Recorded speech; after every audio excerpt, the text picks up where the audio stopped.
O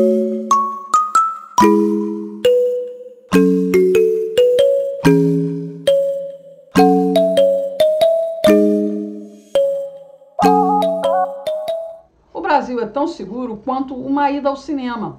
Pague para entrar e reze para sair vivo.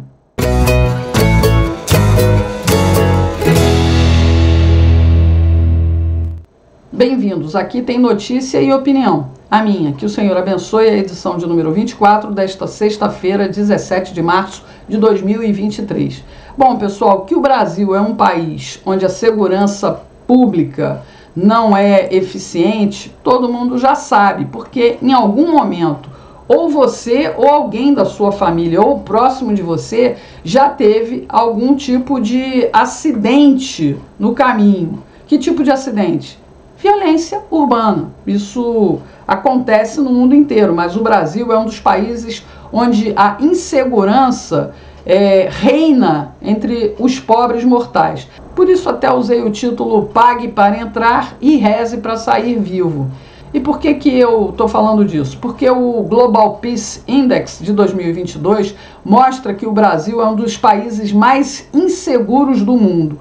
Na lista de 11 países da América do Sul, nós estamos ocupando o 9º lugar. Ou seja, somos muito mais violentos do que o Chile e o Uruguai. O Uruguai é um dos países onde a segurança é mais eficiente.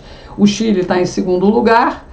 E até mesmo a Argentina em 3º lugar. Em 4º lugar está o Paraguai, o Equador vem em 5º, a Bolívia em 6º, o Peru em 7º, a Guiana em 8º, o Brasil em 9º, e a gente só está na frente mesmo da Colômbia e da Venezuela, que está em último lugar como país mais inseguro para a sua população. Mas quando a gente pensa que as coisas podiam melhorar, porque os índices de violência começaram a diminuir durante o governo Bolsonaro. Só que a gente acabou escolhendo um outro caminho, e um caminho que eu, inclusive, mostrei aqui no ano passado, num vídeo em que eu falava da política de desencarceramento do PT. E isso está bem perto de acontecer. Olha essa matéria aqui da revista Oeste. Lula, abre aspas, cadeia está cheia de gente inocente no Brasil, fecha aspas. O presidente também afirmou que os policiais precisam aprender a ser mais civilizados. Ótimo, se a gente realmente tivesse um clima para que a criminalidade fosse punida e julgada com rigor, mas a gente sabe que aqui não é isso que acontece, né? O presidente Lula fez a mais enfática defesa das políticas de esquerda de segurança pública, focalizando no desencarceramento e na ressocialização de presos. Durante a campanha, ele já demonstrava uma postura condescendente, afirmando, por exemplo, que os jovens roubam celulares para sobreviver, para tomar uma cervejinha no final de semana. Recentemente, o ministro dos Direitos Humanos e Cidadania, Silvio Almeida, defendeu a descriminalização das drogas para reduzir o número de presos, que ele considera excessiva, embora menos de 10% dos homicídios sejam investigados e solucionados no Brasil. A maioria esmagadora dos furtos e roubos não tem solução. Essa semana, o governo relançou o PRONASSE, Programa Nacional de Segurança Pública e Cidadania, onde o sindicalista de elite pediu ao ministro dos Direitos Humanos e Cidadania que visitasse as cadeias do país. Ele disse, abre aspas, acho que era importante você pegar a Defensoria Pública e um grupo de advogados e vocês começarem a visitar todas as delegacias para a gente ver quanta gente que está presa sem nunca ter sido ouvida por um advogado, sem ter nunca sido visitada por um juiz. Puxa vida, mais de 2.000 pessoas ficaram presas aí quase 3 meses e o ministro não foi lá visitar elas na Papuda nem na Colmeia. Que interessante, né? A maioria dessas pessoas certamente é inocente, mas elas ficaram presas. Essas mereciam estar nas ruas, mas estão aí. Quem já voltou para casa continua usando tornozeleira eletrônica. Com a lei que instruiu as audiências de custódia, todos os presos devem passar pela presença de um juiz, acompanhados de um defensor público ou um advogado constituído em até 24 horas depois da prisão.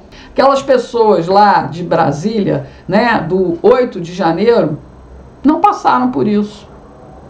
Eu falei disso ontem aqui. A grande maioria desses presos detidos pelos crimes chamados de menor potencial ofensivo é colocada em liberdade. Ah, mais um ladrão que roube um celular, deu uma facada, deu um tiro por conta disso, esse não pode ficar preso. Não, esse tem que ser colocado imediatamente na rua de novo. Vocês lembram que eu li aqui o programa de desencarceramento do PT? O projeto é colocar pelo menos 400 mil criminosos nas ruas. 400 mil criminosos nas ruas das grandes cidades.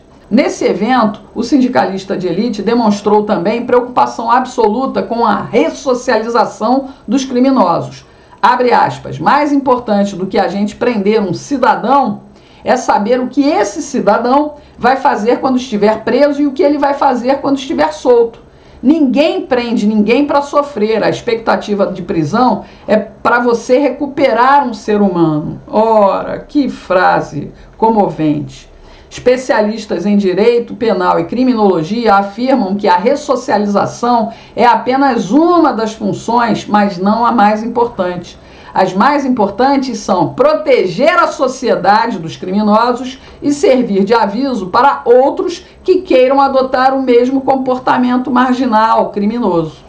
O sindicalista de elite também falou sobre a criminalidade praticada por adolescentes e jovens e chegou a sugerir que essas pessoas são vítimas dos delitos que praticam. Abre aspas. Quando você prende um jovem de 18, 19 anos, qual a chance que você está dando para esse jovem? Questionou. O menino vai sair da cadeia pior do que entrou, talvez mais bandido do que tem entrado, porque ele entrou um inocente, ou seja, uma vítima de um delito que muitas vezes não tinha clareza do porquê estava cometendo aquilo e vai sair um ser humano mais violento. Eu estou quase chorando aqui de emoção. Ele se preocupa muito com a juventude brasileira, pessoal. Com relação à formação dos policiais, o sindicalista de elite disse que a intenção do PRONASSE 2 é criar uma nova polícia, talvez aquela que entre nas comunidades, tipo CPX, da Maré, do Alemão, e que não tenha problemas para circular por lá.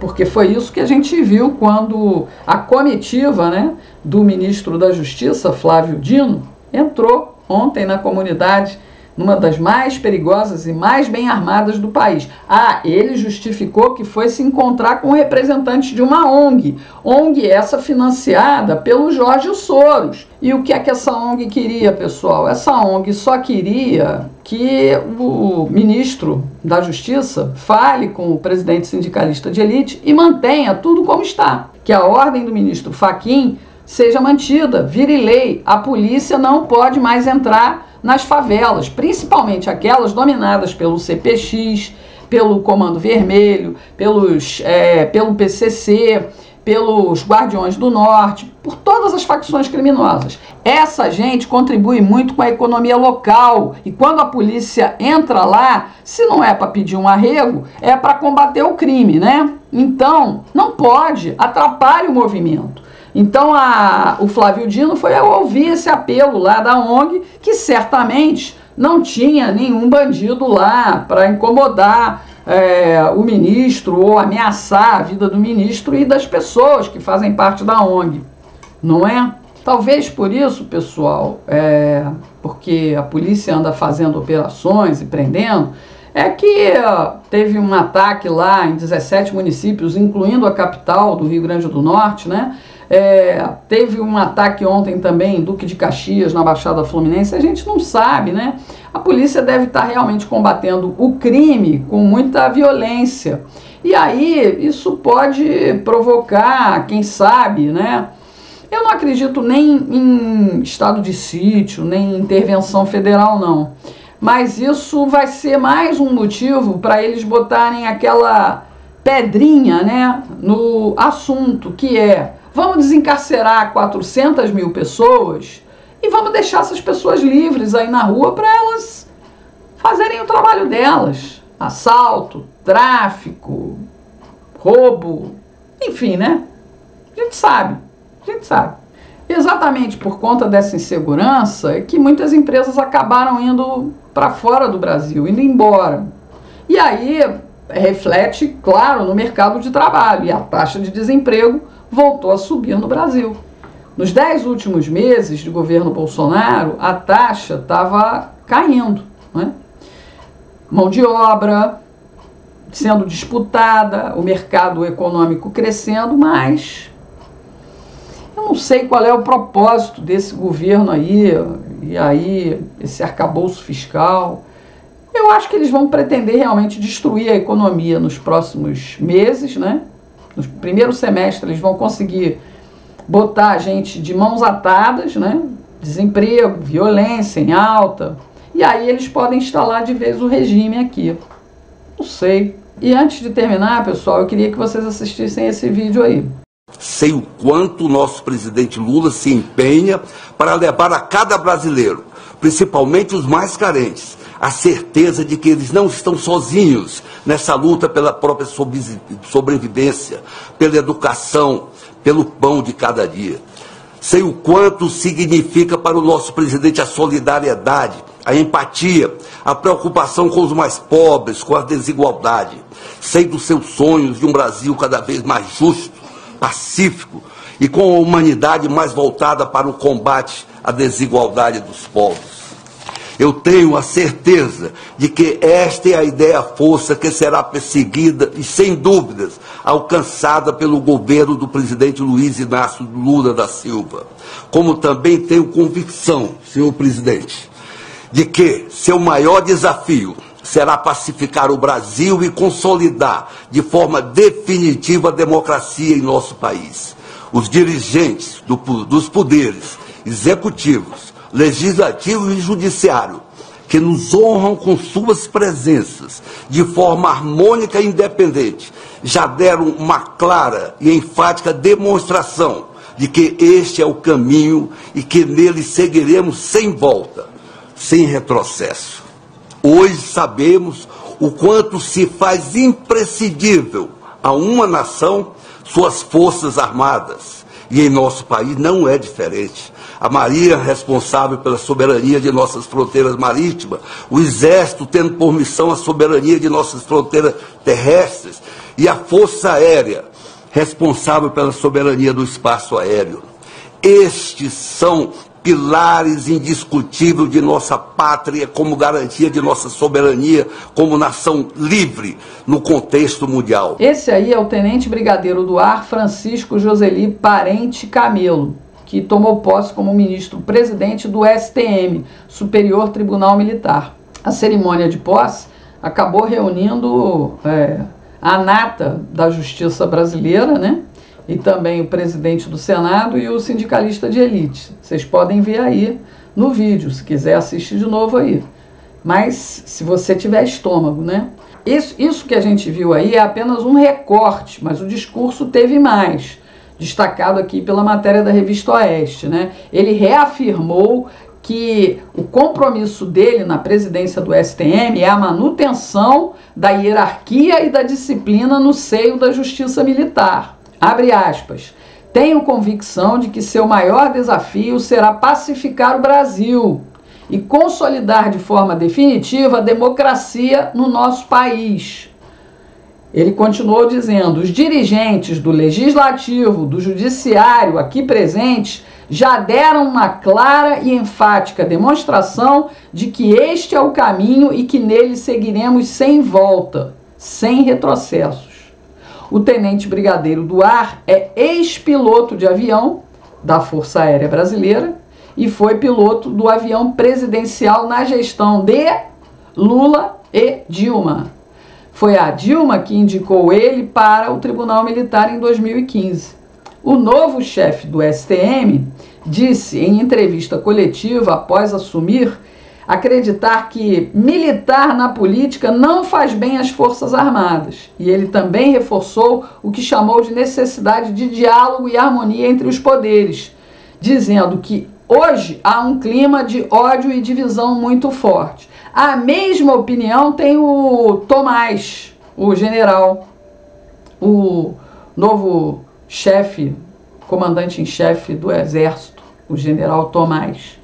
E ele está, inclusive, pelo que já anda se noticiando aí, tentando sentar com o Zé Múcio, né, que é o ministro da Defesa, para apresentar um projeto de lei para impedir que militares possam se licenciar para se candidatar. Ou seja, se quiser entrar para a vida política, tem que sair da vida militar. O que eu nem acho errado. Eu nem acho errado, né? A pessoa tem que abrir mão ali, né? Mas a gente vê, né, como a preocupação desse pessoal é com o bem-estar do país, né? É em defesa da pátria. Eles são muito éticos, muito hierárquicos e muito cumpridores da lei, né?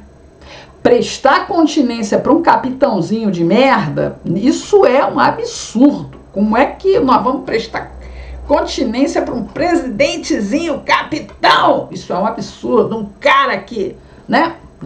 Mas prestar continência para um ladrão, fazemos com orgulho. Afinal de contas, fizemos isso, né, por pelo menos 20 anos. Por que vamos mudar agora? Vamos fazer com alegria.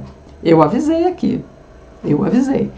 Eu não quero denegrir as Forças Armadas, porque eu sei que eles cumprem o papel constitucional de defesa do país. Mas não defenderam o Brasil contra a roubalheira, né? Não defenderam. Ah, mas eles fizeram, e eu falei isso aqui, eu defendi na questão do relatório final sobre a eleição. Eles prepararam o relatório. Quem devia ter agido era o parlamento. Exigir do TSE o código-fonte. Mas todo mundo virou as costas e ficou lá. E as Forças Armadas fizeram simplesmente o que costumam fazer.